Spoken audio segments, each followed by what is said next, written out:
हमारे बीच हैं पूर्व केंद्रीय मंत्री श्री अनुराग ठाकुर जी, जो इस प्रेस कॉन्फ्रेंस को संबोधित करेंगे। नमस्कार साथियों,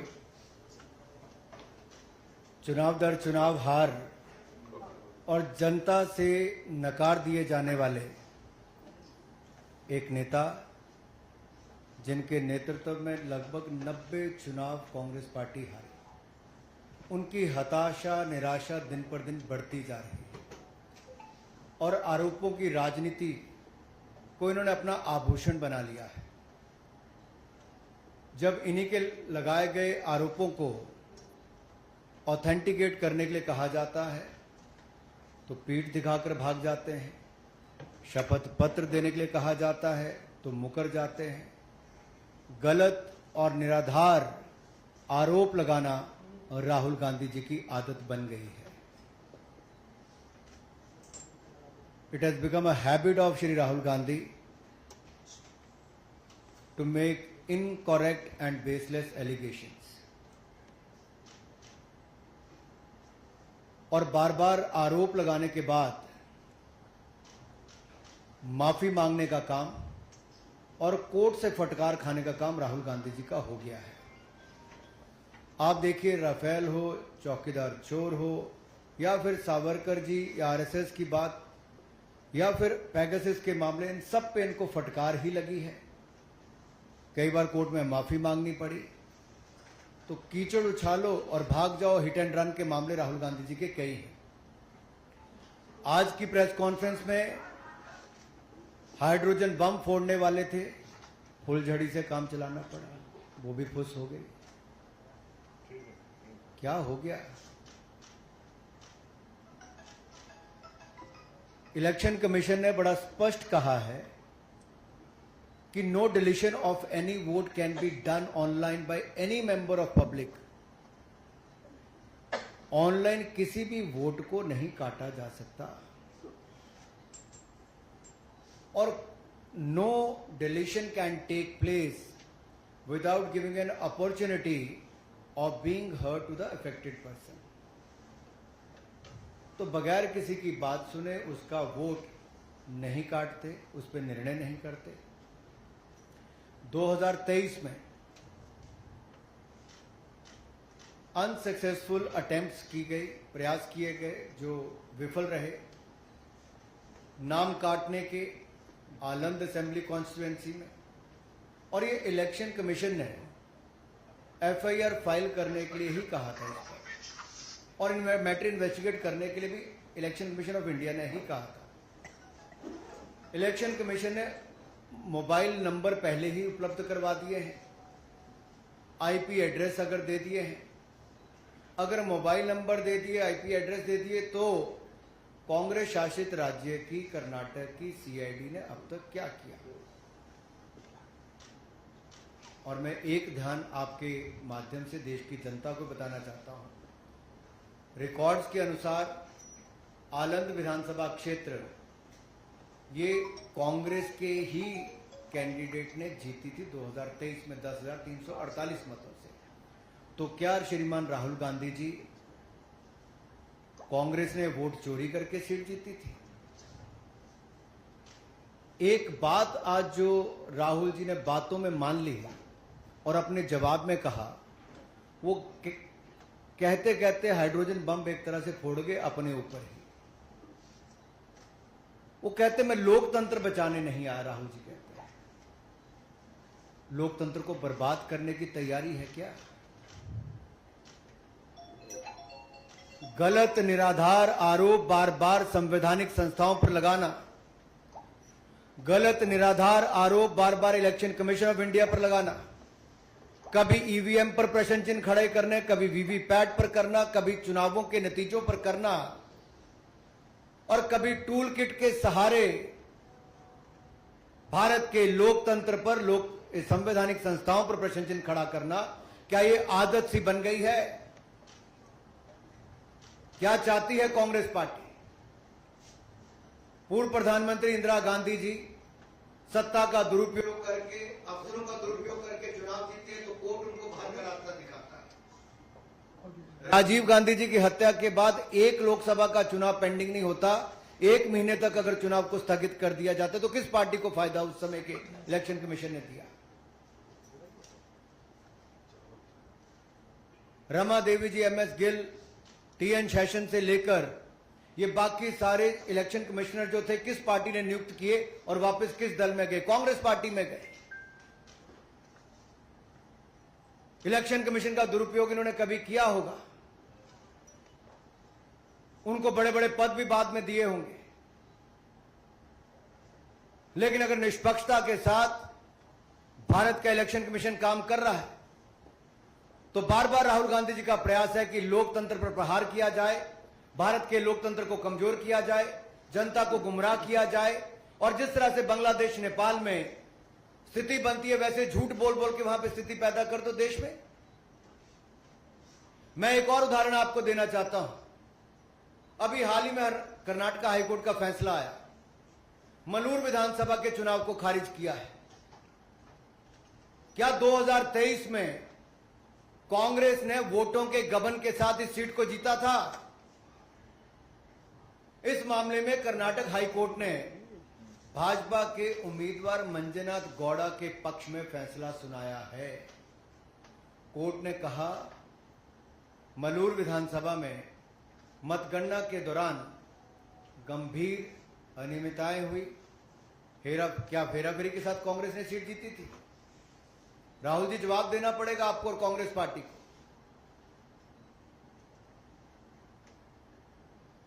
और आपके इलेक्शन कमिश्नर के समय अगर मैं कहूं, सोनिया जी का नाम जब आया कि नवीन चावला जी की नियुक्ति उन्होंने कर दी, और उस समय के चीफ इलेक्शन कमिश्नर ने आरोप लगाकर कहा था, प्रेसिडेंट को लिख के कहा था कि क्लासिफाइड और सेंसिटिव इंफॉर्मेशन नवीन चावला लीक करते हैं।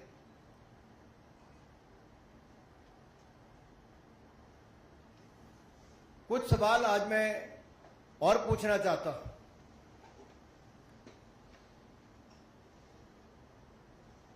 कि जब जब राहुल गांधी जी आरोप लगाया और उसके कोर्ट गए तो बार बार इनको मुंह की खानी पड़ी। आप सारे उदाहरण उठाकर देख लीजिए, कभी माफी मांगनी पड़ी तो कभी कोर्ट की लताड़ खानी पड़ी। तो क्या इसी डर से राहुल गांधी जी शपथ पत्र नहीं दे रहे हैं? आज मीडिया द्वारा बार बार पूछे जाने के बाद भी शपथ पत्र क्यों नहीं दे रहे? ये आए तो धमाका करने थे लेकिन ड्रामा करके चले गए। धमाका इनके बस की बात नहीं, ड्रामा करने इनके बस की बात है।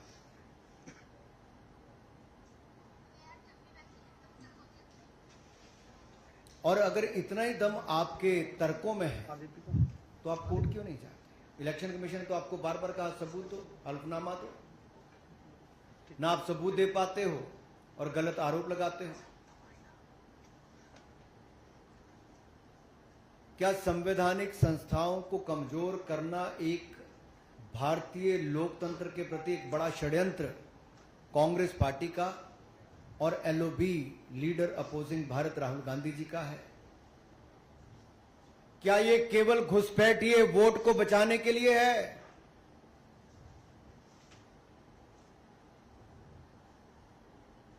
अपने हर तर्क में वो बात करते हैं एससी, एसटी, ओबीसी की, अल्पसंख्यक की, लेकिन उन्हीं के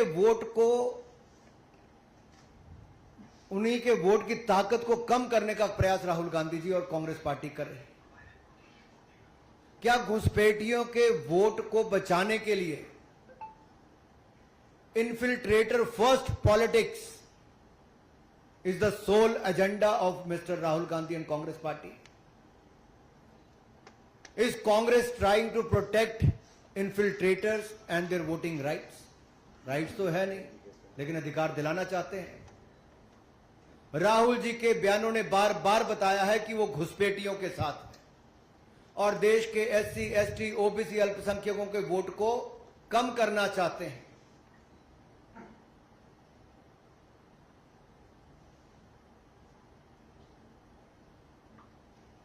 आलम की बात मैंने आपके सामने रख दी। जो आरोप इन्होंने लगाया उस पर पूछना ही पड़ेगा, क्या वो 6000 वोट डिलीट हुए थे कि नहीं हुए थे? और B.R. पाटिल क्या कांग्रेस पार्टी के विधायक हैं जो जीते हैं? तो क्या कांग्रेस ने वोट चोरी करके चुनाव जीता है? राहुल जी अराजकता फैलाना बंद करें, लोकतंत्र के खिलाफ षड्यंत्र बंद करें। Your sole politics has become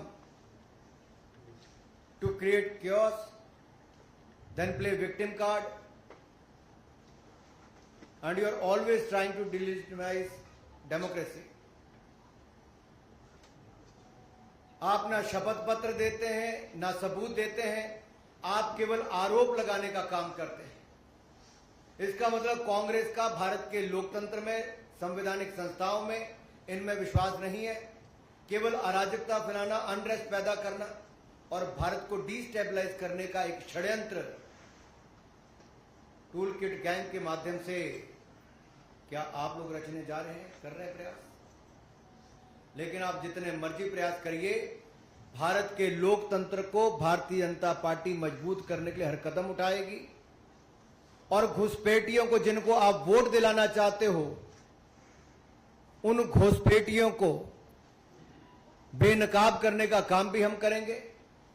और ये आपकी घुसपैठिए बचाओ राजनीति को भी बेनकाब हमने किया है और आगे भी करते रहेंगे। धन्यवाद। धन्यवाद अनुराग जी। अब एक एक करके आप सवाल पूछ सकते हैं। नीरज जी आप पूछिए। अनुराग जी, मेरा सवाल है, क्या आपको लगता है कि बिहार चुनाव की नजदीक और बिहार चुनाव में SIR का प्रयोग किया गया, तो वहाँ वोटों के ध्रुवीकरण के लिए राहुल गांधी इस तरह की प्रेस कॉन्फ्रेंस कर रहे हैं? देखिए, ध्रुवीकरण कांग्रेस का प्रयास लगातार शुरू से रहा है और ये तुष्टीकरण की राजनीति आज कांग्रेस को इस स्थान पे ले आई कि 2014, 2019, 2024 में भी हारे। मुश्किल से नेता प्रतिपक्ष इनके बन पाते हैं, लेकिन जब पद मिला तब LOP ने उसको LOB, लीडर अपोजिंग भारत का पद बना दिया। क्या कांग्रेस और विपक्षी दलों के पास तुष्टीकरण के अलावा कोई और राजनीति नहीं रही? क्या घुसपैठियों को बचाने के अलावा इनके पास कोई मुद्दा बिहार में नहीं रहा? क्या बिहार के विकास को देखकर कांग्रेस की आंखें इतनी बंद हो गई कि आज वो केवल घुसपैठियों के सहारे बिहार के चुनाव में जाना चाहते हैं? क्या कोई और सहारा इनके पास बचा नहीं है? और आज देख लीजिए, जैसे पहले राहुल जी ने माफिया मांगी है, बिहार के चुनाव के बाद भी माफी मांगने वाले हैं। जी ऐश्वर्या जी।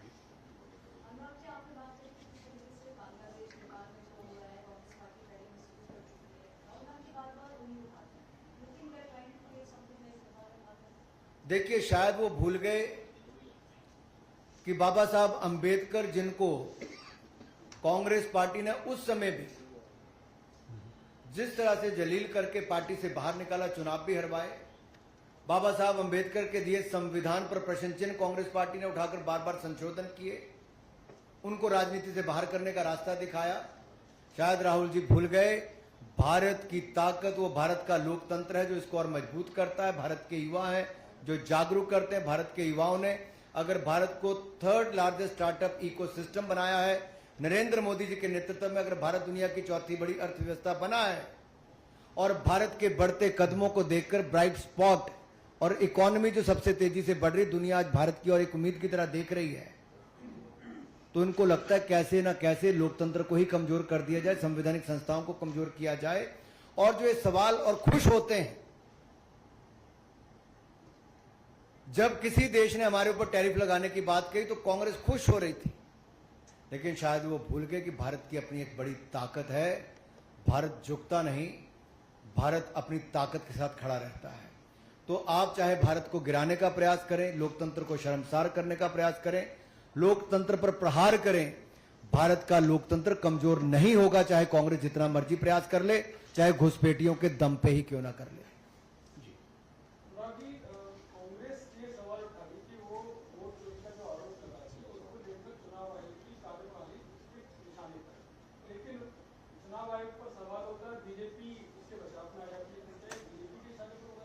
बिल्कुल भी नहीं। हमने बड़ा स्पष्ट करके कहा कि अगर जनता द्वारा बार बार नकारे जाने पर 90 बार जिनके नेतृत्व में कांग्रेस पार्टी चुनाव हार गई, वो आज भी ये मानने के लिए तैयार नहीं कि जनता ने उनको चुनाव हरवाया है, और उल्टा वो लोकतंत्र और संवैधानिक संस्थाओं पर प्रश्न चिन्ह खड़ा करते हैं। तो इसमें बहुत बड़ी दिक्कत है। उनसे मैं यही कहूंगा राहुल जी के लिए, उम्र भर राहुल जी भूल करते रहे, उम्र भर राहुल जी भूल करते रहे। दोष खुद में था, आयोग पर आरोप पर करते रहे, लगाते रहे। एक सेकंड। एक तरफ तो राहुल गांधी मतदाता सूचियों की और सारी जितनी भी चीजें हैं उसकी विसंगतियां उजागर कर रहे हैं, दूसरी तरफ एसआईआर का विरोध कर रहे हैं। आपको नहीं लगता अगर इतनी विसंगतियां हैं तो एसआईआर की जरूरी है? ये तो आपने स्वयं उत्तर ही दे दिया इसमें।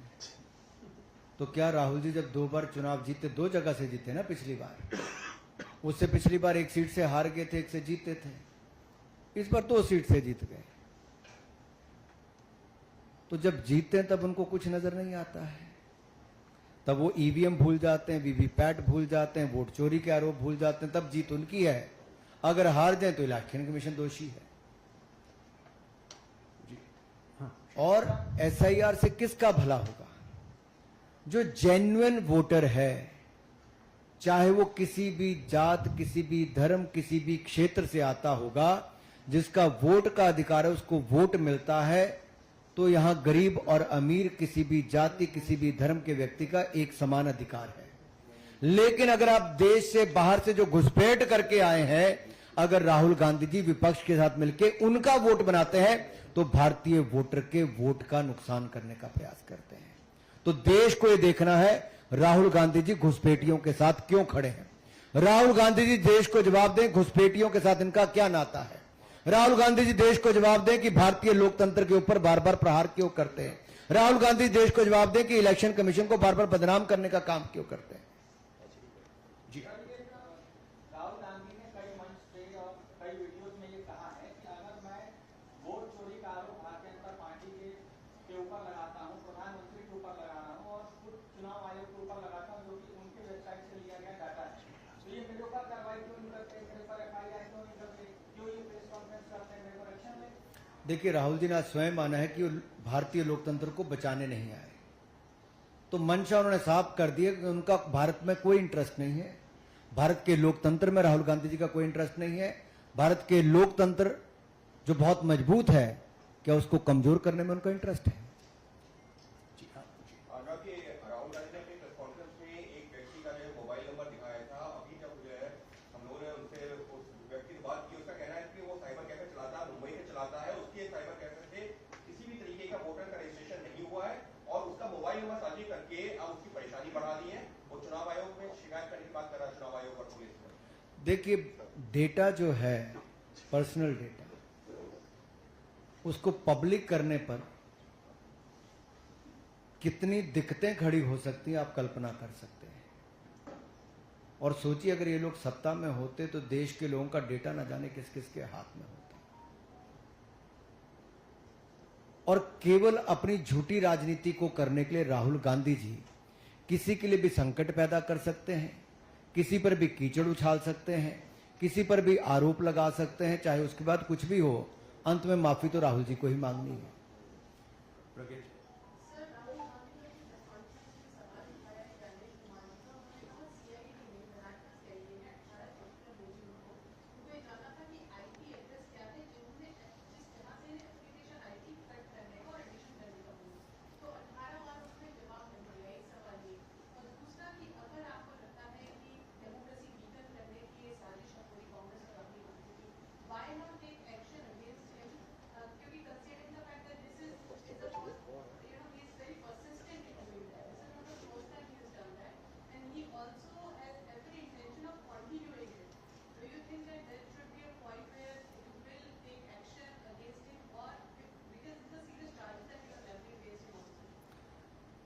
देखिए, कुछ लोगों को झूठ बोलने की आदत पड़ जाती है, कुछ लोग ढीठ हो जाते हैं, कुछ लोग माफ़ी मांगने पे भी एक बार सोचता है माफ़ी मांगी फिर मांग लेंगे, इनकी आदत बन गई है।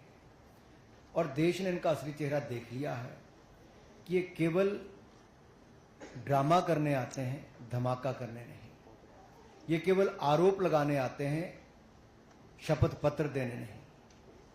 ये लोकतंत्र को बचाने नहीं आते, बर्बाद करने आते हैं। ये केवल अपना टाइम पास करने आते, बाकी टाइम तो कई और भी जगह बजा के बिता लेते हैं। एक आखिरी प्रश्न है कमलेश जी। अनुराग जी, पहले राहुल गांधी ने आरोप लगाया था वोट एडिशन का, अब वोट डिवीजन का आरोप लगा है। तो खाली होता है कि उसका एक इंक्वायरी सेटअप हो जाती है, उसका तो पानी का पानी बना लोगों को मतलब हम नहीं होता। मैं आपसे पूछता हूं, अगर 2023 में अटेम्प्ट हुआ वोटर डिलीशन का और उस पे इलेक्शन कमीशन ने ही मोबाइल नंबर और आईपी एड्रेस, जो प्रज्ञा जी का भी सवाल था कि मोबाइल नंबर और आईपी एड्रेस अगर इलेक्शन कमीशन ने पहले उपलब्ध करवा दिए तो कर्नाटक की सीआईडी को क्या उसकी जांच करनी चाहिए? अगर ऐसा है तो किसकी जिम्मेदारी है? और नहीं हुई तो क्यों नहीं हो पाई? अगर ये सारे बात तो इलेक्शन कमीशन इसका जवाब देगा। मैं तो केवल आपके लिए इसलिए कह रहा हूं कि आखिरकार इलेक्शन कमीशन ने अपना काम कर दिया, और अगर इलेक्शन कमीशन ने कहा कि ऑनलाइन किसी का वोट नहीं कट सकता और बगैर किसी को पर्याप्त समय दिए और उसकी बात सुने बिना उसका वोट नहीं कट सकता, तो फिर राहुल जी जो आरोप लगा रहे हैं वो निराधार है। इसीलिए वो शपथ पत्र एफिडेविट देने से घबरा रहे हैं। इसीलिए राहुल गांधी जी बार बार आते हैं, कई बार धमाका करने की बात करते हैं, ब्लैक एंड व्हाइट करने की बात करते हैं, लेकिन सब ब्लैक ही करके चले जाते हैं।